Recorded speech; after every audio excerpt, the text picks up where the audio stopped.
Meu nome é Débora Vigevani, sou psicóloga e coordenadora de um dos programas do Instituto Fazendo História. O tema dessa videoaula é o trabalho com histórias de vida no contexto do acolhimento. E para começar, leremos para vocês o livro A História de Pedro. A História de Pedro. Era uma vez um menino chamado Pedro. Pedro morava em uma casa amarela com sua mãe e seus 2 irmãos. Sua mãe ficava muito tempo fora de casa. Enquanto isso, como Pedro e seus irmãos não iam à escola, passavam a maior parte do tempo brincando na rua. Certo dia, a campainha tocou. Era uma mulher. Ela disse que levaria Pedro e seus irmãos para um abrigo. Pedro pensou, um abrigo? O que é isso? Mas por quê? Ficou quieto, não falou nada, mas pensou em muitas coisas. O que será que eu fiz? Será que tem algo de errado comigo? Começou a achar que esse tal de abrigo era um castigo. Na despedida, sua mãe chorava. Pedro estava assustado. Chegou, então, em um lugar bem longe de casa, cheio de adultos e crianças que nunca vira antes. Um lugar estranho, com pessoas estranhas. Pedro se sentiu pequenininho. À noite, não conseguia dormir.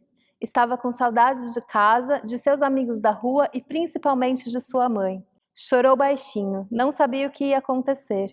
Estava com medo. Conseguiu descansar um pouco quando seus irmãos foram dormir junto com ele, do jeito que faziam em casa. No abrigo, Pedro conheceu muitos adultos e crianças, mas Dora, uma das educadoras, era especial. Juntos brincavam, conversavam, davam risada. Dora ajudava Pedro com as lições de casa, lhe dava broncas e lia histórias para ele antes de dormir. Pedro adorava Dora e Dora adorava Pedro. Nessa casa também moravam muitas crianças que estavam longe de suas famílias. Pedro logo fez novos amigos, mas vivia pensando: será que agora Dora é minha nova mãe? Será que vou ser adotado e ter uma outra família? Ou será que vou voltar para minha casa? E minha mãe? Por que ela não vem aqui todo dia? Será que ela não gosta mais de mim? Pedro não sabia o que ia acontecer. Sentia muitas coisas ao mesmo tempo: saudade, medo, alegria, raiva, tristeza. Até que um dia resolveu conversar sobre todas essas coisas com Dora. Pedro entendeu que vai morar no abrigo por mais um tempo, até que sua família consiga se organizar para que ele e seus irmãos voltem para casa. E diferente do que pensava, não está ali porque tem algo de errado com ele. Na verdade, não há nada de errado com Pedro. Pedro compreendeu que sua mãe gosta muito dele, mas no momento precisa de ajuda, porque agora ela não pode cuidar dele da forma como ele precisa para crescer um garoto forte e valente. Essa conversa fez Pedro se sentir mais calmo e tranquilo. Isso não resolvia tudo, mas era bom. Deitou-se então no colo de Dora e teve um sonho bonito sobre seu futuro. Pedro passou alguns meses no abrigo e voltou para casa. Junto de sua família, Pedro cresceu, tornou-se um homem forte e valente. O momento de retirada de uma criança ou adolescente de sua família pode ser traumático, sem que entenda o motivo do acolhimento. As crianças ou adolescentes costumam ficar amedrontadas, fragilizadas, culpadas, bravas, inseguras, confusas, com saudade. E a forma como os profissionais da rede realizam o acolhimento é fundamental para garantir que se sintam de fato cuidadas e acolhidas. A chegada ao serviço de acolhimento é um momento delicado para as crianças e adolescentes. Estão separados de suas famílias, longe de casa, do bairro, da escola que frequentavam, e se deparam com outros meninos e meninas, adultos que não conhecem, com nova rotina e regras, às quais normalmente precisam se adaptar rapidamente. Se não encontram um espaço e pessoas acolhedoras, dificulta-se a construção de vínculos que ajudam as crianças e adolescentes a entender a situação que vivem. Tudo ia bem, até tal dia em que a zika aconteceu. O conselho tutelar, meus irmãos caçulas, apreendeu. Em pouco tempo, 6 dos 11 irmãos foram para o abrigo. O que achei disso? A princípio, nada, meu amigo. Cheguei no abrigo com 10 anos de idade, assustada, triste e com o braço quebrado. Mas os dias foram passando, me sentia presa e com saudades. Saudades da minha mãe, meus irmãos, minha vida e da cidade. Faz parte do trabalho de todos os profissionais do serviço de acolhimento conversar de forma respeitosa com as crianças e adolescentes, ajudando a compreender a situação que estão vivendo.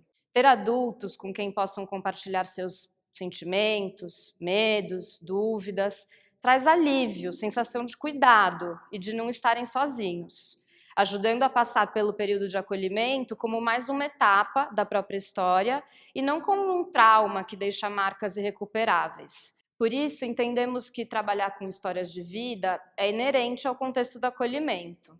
Faz parte do dia a dia de qualquer abrigo institucional. Deixar de trabalhar com histórias de vida seria deixar de acolher e de cuidar bem os meninos e meninas que se encontram neste contexto. Um dos principais papéis dos adultos junto a eles é ajudar a ler e entender o mundo à sua volta. É preciso acolher, ouvir, respeitar, ensinar, dar limites e, principalmente, se vincular às crianças e adolescentes. É a partir do vínculo que o trabalho com histórias de vida é possível. Os vínculos, quando não rivalizam ou substituem a relação com as famílias, possibilitam a criança ou adolescente entender e elaborar o que se passou e o que se passa com a sua família. Mas não seria melhor esquecer histórias que são marcadas pelo sofrimento? Por que conversar e ajudar as crianças e adolescentes a entender suas trajetórias de vida é tão importante? O ser humano é construído por suas histórias. São as nossas vivências que formam a nossa identidade, nossa maneira de se comportar e de se relacionar. Nossas histórias nos marcam, nos constituem e nos determinam. Não olhar para elas implica o risco de sofrer sem saber a origem deste sofrimento. E assim, pouco pode se fazer para transformar essa situação de dor. Além disso, quando as crianças e adolescentes não conseguem ou não têm a oportunidade de demonstrar o que sentem e pensam através de palavras, se expressam de outras formas.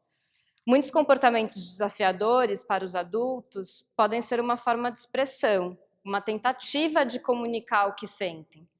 O choro excessivo, o xixi, o cocô fora de hora, o isolamento, a dificuldade de aprendizagem, o desrespeito às regras, a agressividade, a saída sem permissão.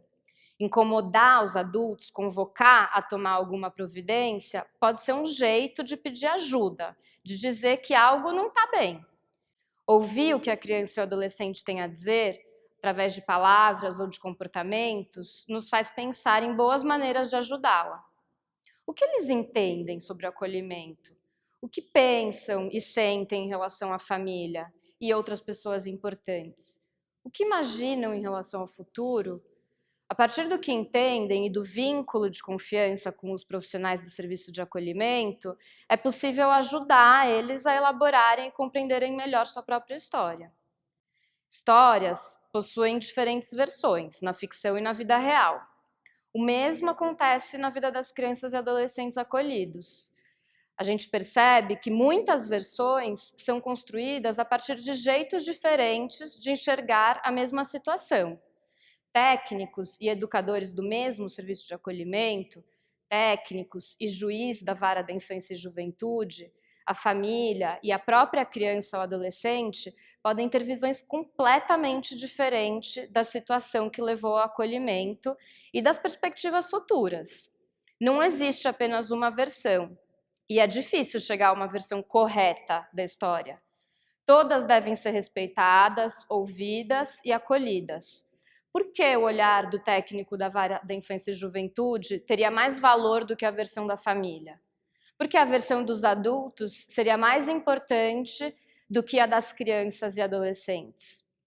Não é à toa que o PIA, o Plano Individual de Atendimento, é um documento que deve ser construído e levado em consideração todas as versões da história do acolhido.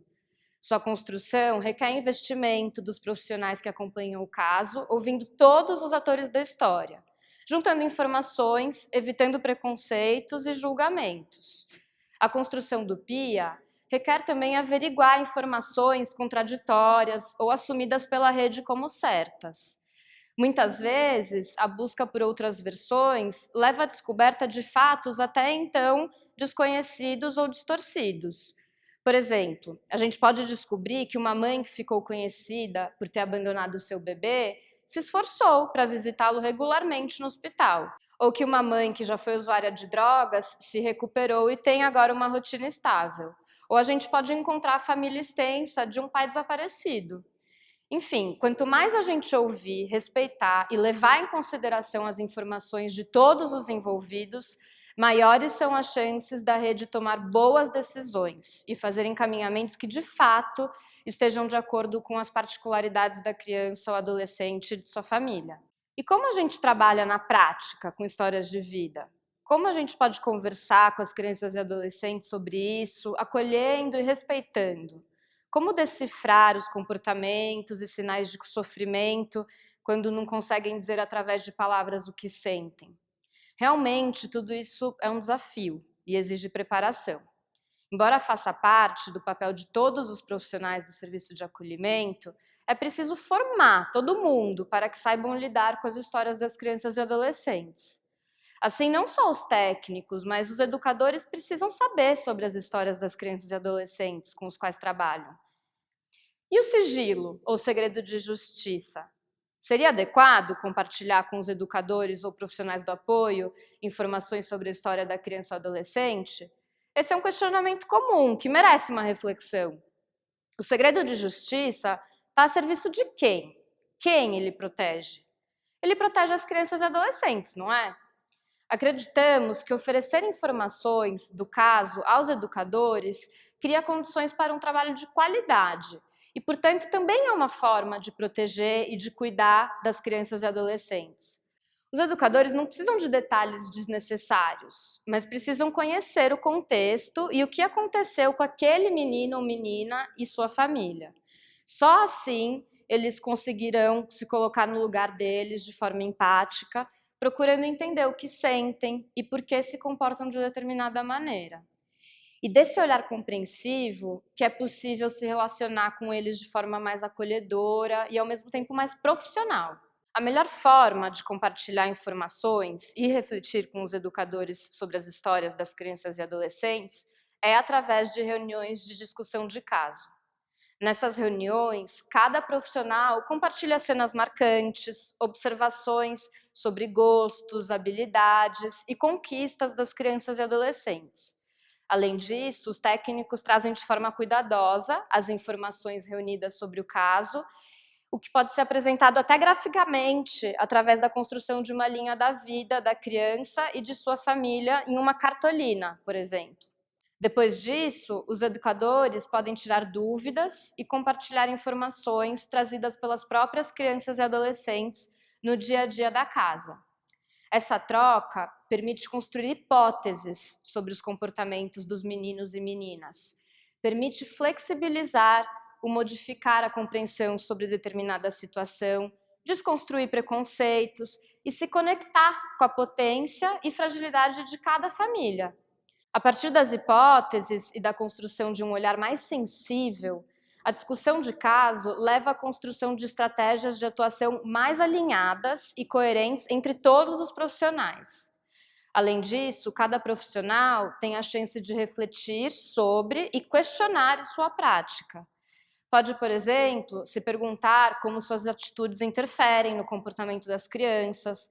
Pode se perguntar o que é resultado de experiências vividas no passado e o que resulta das relações e dinâmicas vividas agora, no próprio serviço de acolhimento.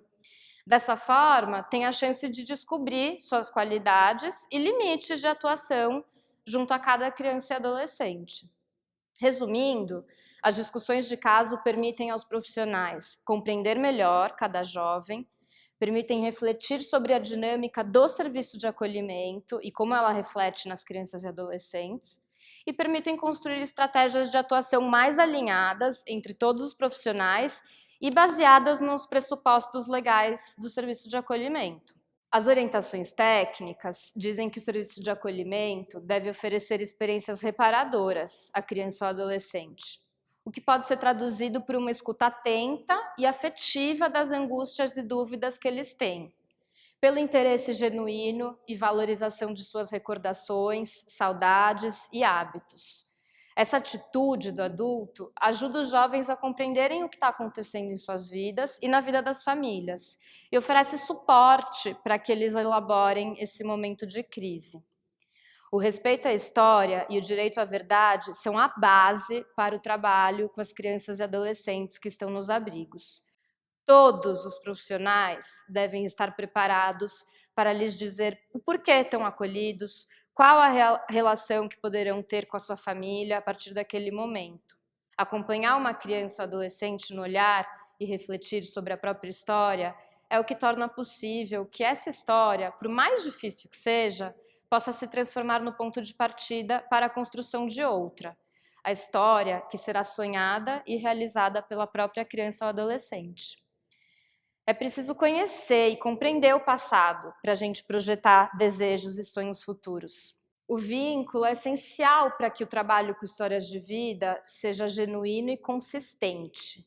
Como eu disse, conhecer e compreender as histórias dos jovens e suas famílias, através da discussão de caso, é um dos passos. Além disso, algumas atividades práticas com as crianças e adolescentes favorecem o fortalecimento do vínculo afetivo e permitem acompanhá-las no entendimento e elaboração de suas histórias de vida. Por exemplo, é fundamental conversar individualmente com as crianças e adolescentes, interessando-se verdadeiramente pelo que eles têm a dizer, estimulando a compartilharem seus medos, angústias, sonhos, dúvidas e compartilhando informações que ajudem eles a entenderem o período do acolhimento. A hora do banho, de dormir, a organização do quarto, o caminho para a escola ou um passeio são ótimos momentos para puxar essa conversa. A leitura compartilhada de um livro também é uma boa forma de iniciar uma conversa. Ler livros de temáticas diversas, incluindo aqueles que falem de família, é um outro jeito de convidá-los a expressar espontaneamente o que a história fez pensar e lembrar, além de mostrar que aquele assunto não é proibido. As leituras podem ser feitas em grupo ou individualmente. Através dos livros, a gente abre uma brecha no cotidiano e uma nova chance de aproximação com as histórias de vida, de elaborá-las de uma forma protegida, afetiva, segura. As narrativas convidam a fantasiar, sonhar, mergulhar e brincar com a imaginação. Organizar um álbum de memórias também é importante. O álbum pode conter fotos e registros escritos que contextualizem quem, onde e o que estava acontecendo nas fotos. Pode conter relatos sobre o desenvolvimento da criança ou adolescente, sobre sua rotina no serviço de acolhimento, sobre sua família e outras pessoas significativas que fazem e fizeram parte de sua vida. Pode também incluir desenhos, pinturas, outras produções feitas pelas crianças e adolescentes. Esse álbum é construído pelos meninos e meninas com a ajuda de um adulto. Quanto menor for a criança, mais o adulto conduzirá a elaboração dos registros. Planejar momentos semanais e individuais e incentivar a participação da criança ou adolescente nessa construção cria oportunidades de conversar regularmente com ela sobre sua história. Consequentemente, o álbum se torna uma ferramenta de expressão, de construção de uma narrativa própria. Ele dá voz à criança ou adolescente. E quando feito com a sua participação ativa, pode ser uma excelente fonte de informação para a construção de um PIA que de fato considere a opinião do jovem. Além disso, o álbum pode ser usado nas entrevistas técnicas da Vara da Infância e Juventude e nas audiências concentradas, ajudando os profissionais do judiciário a entenderem melhor quem é aquela criança ou adolescente e que opinião possui em relação ao acolhimento. Fazendo Minha História, programa do Instituto Fazendo História, possui uma metodologia sistematizada de trabalho com histórias de vida e criou um aplicativo que apoia a sua replicação. Nesse aplicativo, você pode encontrar conceitos que embasam esse trabalho, um cardápio de atividades que podem ser realizadas com as crianças e adolescentes, sugestões de livros e dicas para a construção do álbum de histórias de vida. Se quiser conhecer mais o nosso trabalho para se inspirar e desenvolver a metodologia, visite o site fazendahistoria.org.br ou entre em contato pelo e-mail contato@fazendahistoria.org.br para tirar dúvidas e pedir sugestões.